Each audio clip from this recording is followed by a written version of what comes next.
به نام خدا. سیدرضا امیری هستم. این سنگ‌های راف عقیقی که از تربت، واگ و سمت فردوس آوردن از دشت عقیق. اینا رو یکی یکی اگر نگاه کنه همشون عقیق هستش و رنگ‌های متفاوت عقیق برای تراش دادن.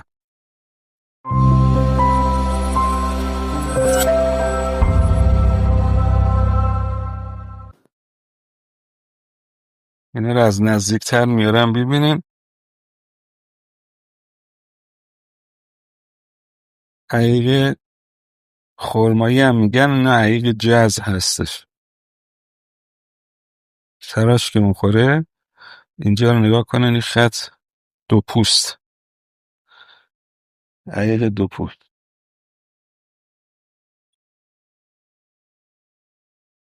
یه حالت تابلی داره، روش هم برآمده داره، میگن عقیقای تابلی. عقیق خوش آبی هم هستش. اینجوری که نگاه میکنین قشنگ از این سمت به اون سمتش دیده میشه. تازه اینو وقتی جلا بخوره، پرداخت بخوره، نگین در بیاد از این، خیلی خوشگل میشه. یه تو گردنی بزرگ در میاد، حالا هم چارگوش هم بیزی تراش بخوره، روش هم یک و من یتقلا بره رزق و روزی بنویسن، یا آیه من یکاد الذین کفروا رو بنویسن برای رزق و روزی. و مهمتر از همه چشم نظره، چون چشم که میخوره رزق و روزی رو از بین میبره. وقتی که دفع چشم نظر میشه و یکادی میخونن، برای رزق و روزی و گشایش هم خوب میشه. یه عقیق دو پوست هستش. اینا هم تراش که مخوره یه قسمت میاد پایین، این رنگ دیگهش میاد بالا، خیلی خوشگل میشه. عقیقای خاکستری رنگی هستش. خیلی در رنگ‌های متفاوت داریم ما توی عقیقا، رنگ‌های مختلف و حدود 110 مدل عقیق‌های مختلف داریم. نظر طرف، کسی که تراش میده، خیلی مهمه. نگاه کنه ببینه این مثلا شبیه شکلی هستش، بیارش وسط و دورش تراش میده، این رو از وسط یه نگین بگیره، مثلا شبیه سر یک آدم باشه. یا که بخواد از این اطراف نگاه کنه ببینه کدوم قسمتش پررنگ‌تره و خوش آبتر و زلالتر، همون قسمت پررنگی رو بیاره یک نگین درست بده.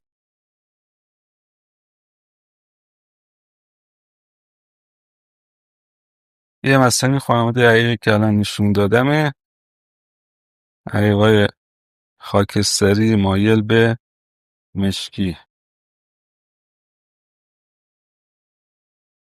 اینا پررنگتره، وقتی نگین در میاد خیلی خوشگل میشه. مثلا حالت خاکستری مایل به قهوه‌ای پررنگ یا به مشکی، خیلی چیزای خوبی در میاد. اینا هم سنگای عقیقای فندقی هم بهشان میگن. یه حالته اگه بغلش گفتم چیزی در بیاد، شکلی در بیاد، تلاش بدن اون شکلی رو درست میکنم. این هم یک نوع عقیق تابلی دیگه هستش که این سمت شیری رنگه، این سمتش خاکستری روشنه و اینجاش هم شجر داره. اگه تراش بخوره احتمالاً تو شجر خوشگلی هم در میاد. خیلی زیبایه. وسط هم که میبینین حالت سلیمانی داره. عقیق تاولی سلیمانی. این هم عقیق سفید سلیمانیه. این خطی که میاد از اینجا تا این سمت شبیه یه چیزی در میاد و این سمت هم عقیق سفیدت کامل میشه. در بیاریم یک نگین سفید، از این ور یه خط سلیمانی، از این سمت هم خواستین حالت اگر مثل سر یک پرنده‌ای باشه، یه چیزی باشه تراش بخوره روش در میاد، خوشگلش. اینم عقیق پرتقالی نارنجی رنگه. نگینای نارنجی و پرتقالی خاصیت خیلی زیادی داره. روی زرد و نارنجی همین آیه شرف شمس رو در 19 فروردین می‌نویسن. پشتش نگینه که تراش میدین آیه شرف شمس در 19 فروردین می‌نویسن برای دفع تصادفات و مرگ ناگهانی و قاتل سیر و اینا. یه آیقای زرد تراش میخوره و پشت یه آیقای زرد شرف شمس نوشته میشه. و اما این سنگ پررنگ خیلی خوشگله. این هرچی پررنگتر و پاکتر و زلالتر باشه گرونتره. پس هرچی قرمز و سرخ و زلال و پاک باشه یا آبی باشه یا سوسنی باشه گرونتره. اینا رو براتون یکم سریعتر نشون میدم، فقط چشم ببین عادت کنه. ایقاره که تو بیابون میرین جایی میرین رو زمین افتاده چشم عادت کنه بتونه بر صورت بردارین بیارین برای تراش. یه هم احتمالا داخلش شکلی چیزی در میاد. اینایی که داخلش یه حالت داره وقتی تراش میدین خیلی خوشگل میشه. حالا دیگه یک نقشی در میاد، شاید سلیمانی باشه، شاید کله آدم باشه، شاید عکسی نقشی نگاری باشه. این دو پوستایی که وسطش سفید دور و برش هم سیاهه، قدیما خیلی از اینا استفاده میکردن. قدیمایی که میگن دوران ساسانیان و هخامنشیان از این سنگ زیاد استفاده میشد و تراش میدادن. توی موزه ها عکس و فیلماش هست اگر نگاه کنید. خاصیت داره. تمام این سنگ ها خاصیت خودش داره. قدرت خدا.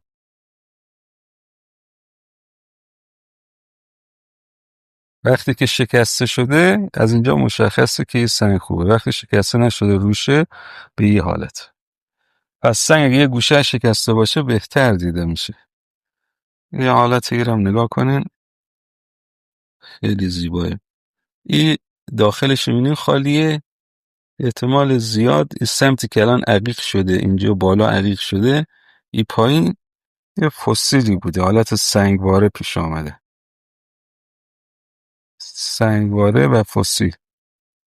فسیل ها هم بعضی هاشون خیلی قیمتی در میاد شانسی. یه الان 2-3 رنگ توش داره، قرمز داره، سفید داره، سیاه داره، زرد داره. اصولی هم گفتم ایوایی که 4 رنگ و 6 رنگ و 7 رنگ باشه برای طالبینی ها نوشته کسایی که همراهشون باشه خوشیومنید و متولدین مختلف فروردین اردیبهشت خرداد. این هم قشنگه. وسط اینجا میبینین یک رنگه دورش یک رنگ دیگه. اینا تراش که مخوره از وسط اون میبینین یه نقش خوشگلی توش در میاد. و اما یعنی میبینین اینجا برش هم خورده. این برش خورده و عقیق هم نیستش. عقیق نیستش، از نوع سنگ مرمر. سنگ مرمریت. بعضی از مرمریت ها خیلی خوشگل در میان تراش میخورن. استکامش از عقیق پایین تره ولی بعضیشون خیلی توشا نقش و نگار در میاد. یه عقیق سفید یک دست خوشگلی داره. عقیق سفیدم برای از قروزی خیلی خوبه. این زرده هم که گفتیم برای شرف شمس خوبه تراش بخوره زرد میشه، مخصوصا اگر یه جور سلیمانی هم وسطش داشته باشه که باز 2 تا خاصیت داره.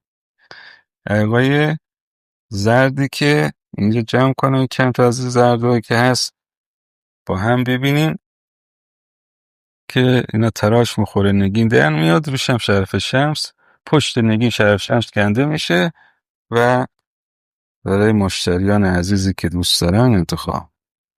یه هم خیلی زیبایی، یه خط هلال سلیمانی کامل دورش داره، خودش هم قهوه‌ای خوش رنگ، خیلی زیباییه، واقعا قشنگ.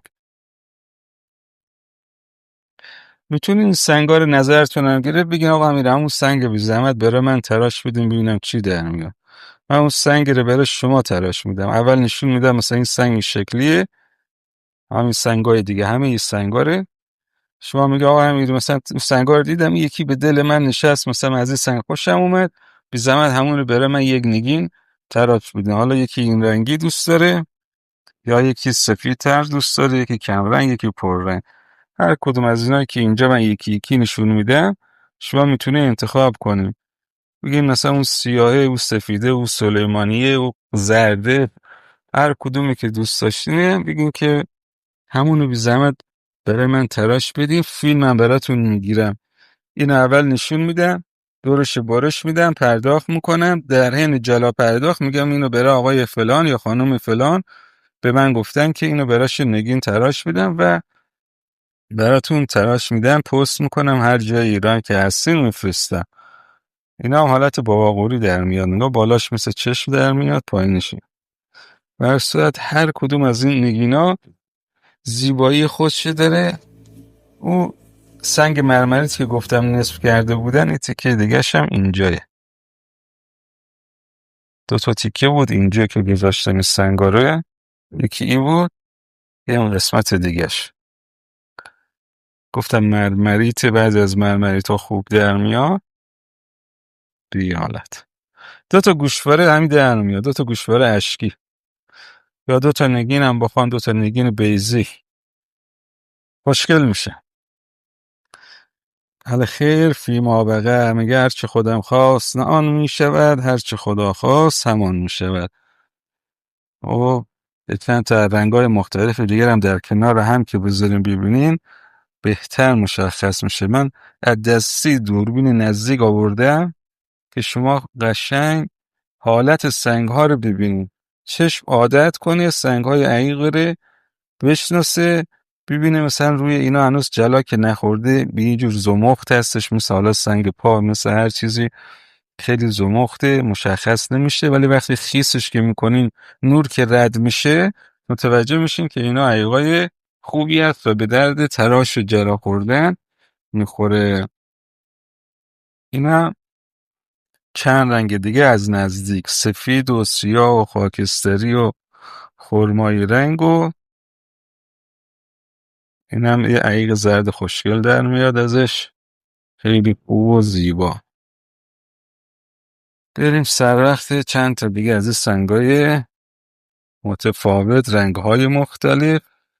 من که لذت میبرم، خودش آدم وقتی نگاه میکنه کیف میکنه، قدرت خدا رو توی اینا میبینم. خدا هیچ چیزی رو بی علت و بی حکمت نیافریده.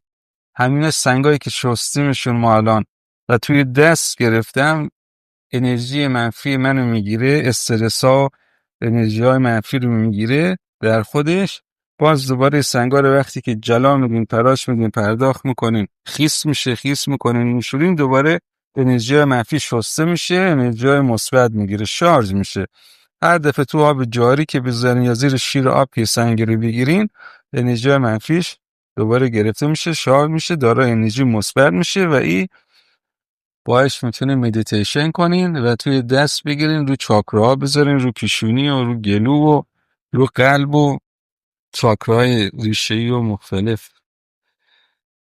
و گفتم عقیق که اسم خارجیش آگت هستش، بعضی اگت میگن بعضی آگت میگن. این عقیقی رو شما تو گوگل بزنین، نوشته اگر برای سنگ درمانی شب توی لیوان آب بذارین تا صبح باشه، برای غدد داخلی بدن خیلی خوبه، تمام غدد داخلی بدن رو تقویت میکنه. پس اگه میخواین غدد داخلی بدنتون هم تقویت بشه، میتونین حسمی سنگای راف هم بگیرین، میتونین تراش خوردهش هم باشه، فرق نداره جو راف یا تراش خورده، بذارین توی یک لیوان آب باشه شب تا صبح.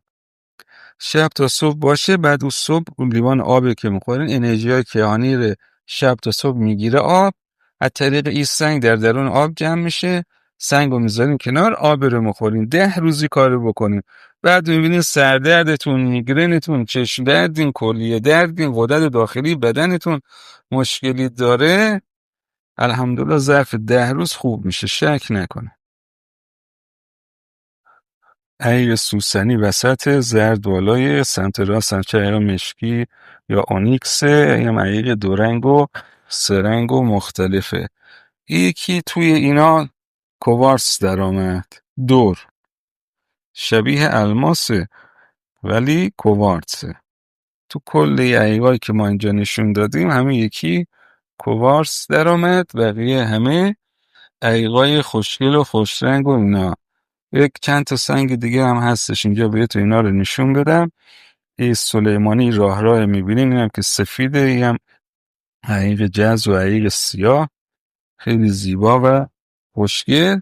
یه سنگ دیگرم، آخرین سنگ من به شما نشون بدم که بعضیا اینا رو به جای شهاب سنگ نشون میدم، میگن آقا ما فکر میکنیم اینا شهاب سنگه، در صورتی که اینها شهاب سنگ نیستش. روشه که نگاه میکنین سولفات آهن بسته شده، سنگ آهن یا حدید هستش. احتمال داره زیرش هم یه خورده منیزیم و چیزهای دیگه جمع بشه تبدیل به عقیق بشه، ولی بالاش اینا سنگ آهنه. دوتای کوچیک اینجا هم سنگ هم از چشم در رفت. این دوتا هم بهتون نشون بدم که نگن این دوتا سنگ بگه همه رو نشون دادین ما رو نشون ندادین. این دوتا رو هم نشون بدیم ببینیم، شاید یکی خوشش بیاد بگه من همین دوتا رو میخوام. خب انشالله که پیروز و موفق باشین. خوشحال شدم.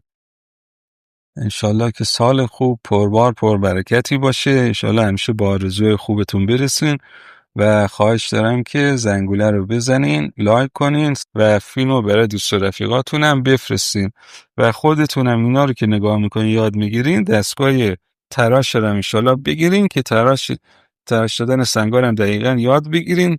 بشینین تو خانه هفته یکی دو تا هم که تراش بدین بس بیکاریم. بعد که دستون راه میفته میبینین روز چند تا نگین میشینین تراش میدین.